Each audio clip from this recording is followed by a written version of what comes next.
Hello guys and welcome back to the Fantasy Football Series. This week is my Game Week preview for Game Week 13, I believe it is. Game Week 13 it is. This is what the team's currently looking going into the Game Week.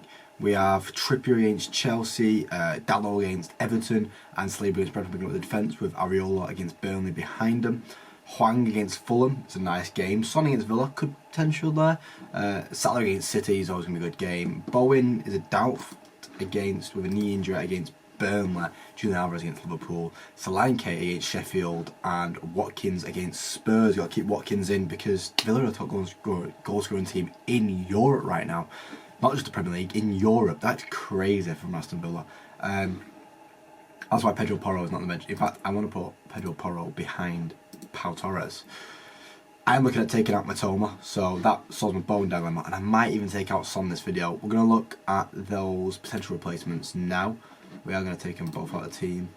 I'm not happy with the defence for now. I'm looking at maybe taking out Pau Torres for Simicast soon, but right now they're going against City next week. There's no need to worry about that.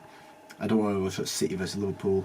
But let's have a look at, we'll go through it and see what players might do well in this game week and in game weeks coming. I don't like getting City players in. Just the rotation issues. Haaland currently injured with an ankle injury. He's likely to be come back for the weekend though. It's probably a fake injury to just make sure he's playing at the weekend. Doku, as I said, look at that. 22 points one week, 0 points the next. He ain't worth it. He ain't worth it, people. Foden, one of them, he's the same. He might have some good weeks, but it's just not consistent, sir. And that's what you want. You want a bit of consistency.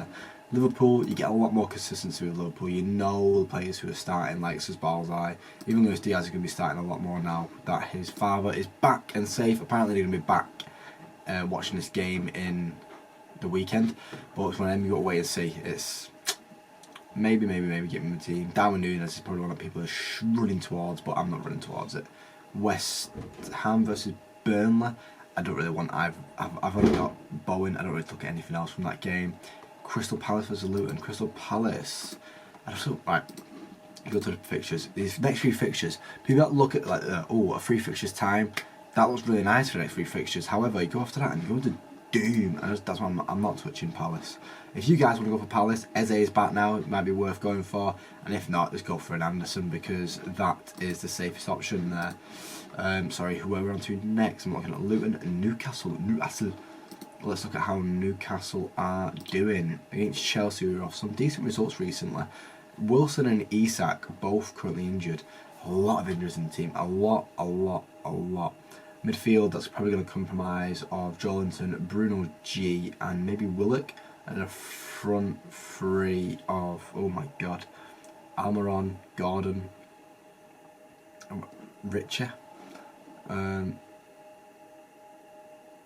I might get Gordon in the team just because he is likely to be playing for him. Look how many injuries they got. Who's going to be in the defence? It's going to be Trippier, Shah, Lascelles, and Livramento, probably.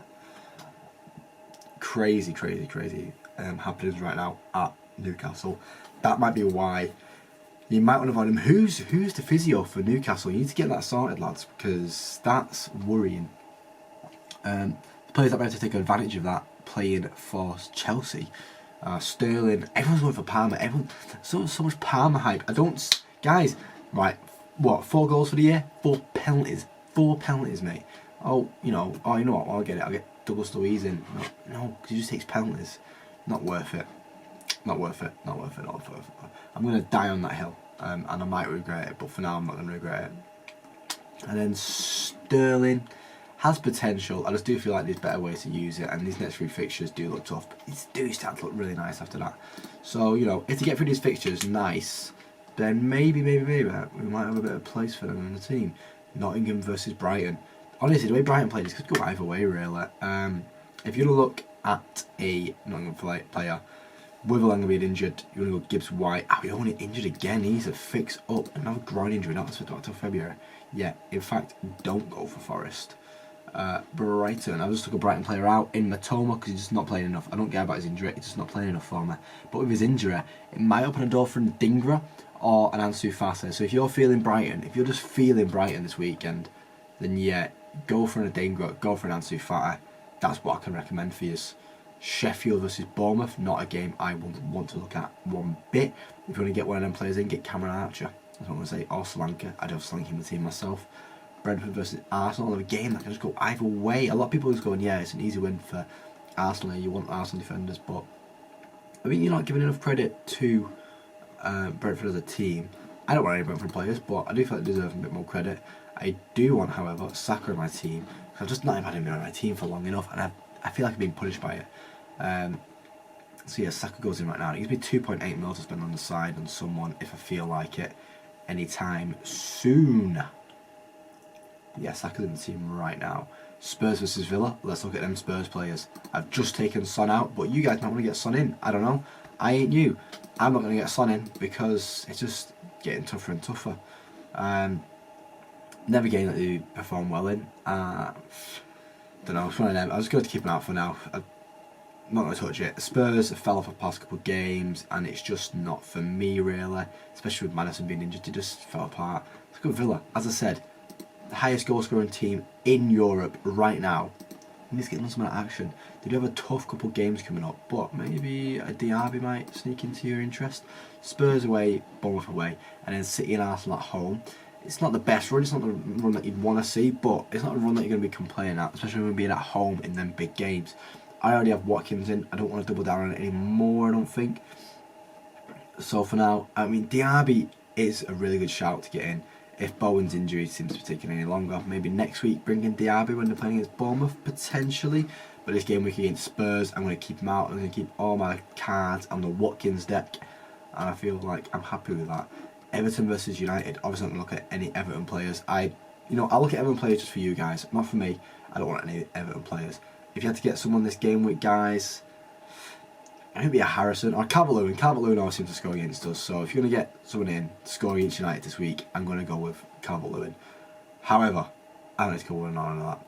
Luke Shaw is back in training now, and so is Martinez back in training now. So soon, we'll have them back, and we'll be back to our best. Bruno Fernandes is a really good shout. However, the way we've been playing recently, I just don't want to put me. I feel like I'm cursing them when I get United players in. It hurts to not have them in, but I feel like I'm cursing them when I do get them in the team. So I'm not going to. But if you're going to get United player in, it'll obviously be Bruno Fernandes. He's the man. He does everything at United. You got to get him in really. Then it's just down to Fulham versus Wolves for the game week, and then this will be quick over with. Fulham always back Andreas. That's just the way to go. And then Wolves, who've been playing exceptionally well this year, surprisingly well this year. Especially if you go look at my latest video on my Premier League review, I had them actually bottom on my predictions at the start of the season, and they are doing a lot better. I've actually got them to finish 10th now on the latest predictions. However, I am going to follow my predictions from the start of the year and see how it goes. Hwang Chan, he's the boy, he's the boy. Pedro Neto currently out with an injury. We need to put it back soon, but not soon enough. So Hwang is the guy for now. People might want to get Cunha in at 5.5 mil for an attacker. It's not too bad. He's a lot cheaper than Solanke, who I've got right now. Let's just look at the all players. See who's doing well. See who've got in my team. Do you know what I want to look at? Not total points. Team selected by Areola is the number one, so it's worth having in. Trippier and Saliba up there in the number ones, and then Pedro Porro, Dalot, and who else have we got there?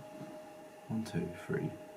Dalot and Pau aren't on there. Saka number one owned in the midfielders. Salah falls second. Bowen is up there as well. I said I don't rate Matoma, man, because the points just don't come consistently enough, and it's just not. I'm just not a fan of it. People that I mentioned like Diaby and Buemo, Fernandes in this video, all up there on the ownership. Haaland dropping slowly in ownership. He was 95 at one point, down to 82. Watkins and Alvarez up there. Let's go for a few pages before you find Solanke at a 4.2% ownership. I'll take it, to be fair. He does perform every now and then for me.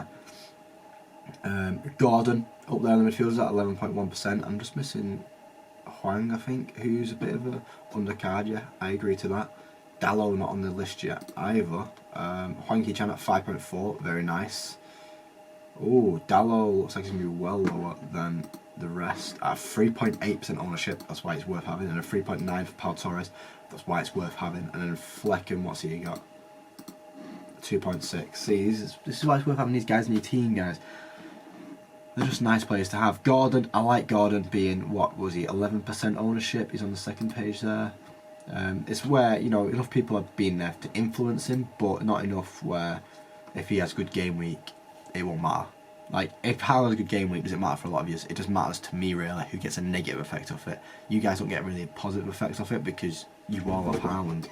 I actually have a better week if he has a bad week. But there's Gordon in the team. Potentially risk it, but right now, yeah, Gordon goes in the team. Who goes my captain now this game week? Do we... Right now, Saka goes captain. Solanke on the bench. Bowen on the bench right now. Obviously, I'll revise this tomorrow and potentially maybe do that or that. I don't know. There's a lot to play around with in this team right now, but that's the transfers for the week. Gordon and Saka. I'm happy with that. I'm happy with that. It's really Gordon playing. He's going to play more central this game week, and they've got a nice set of fixtures coming up, despite all the injuries.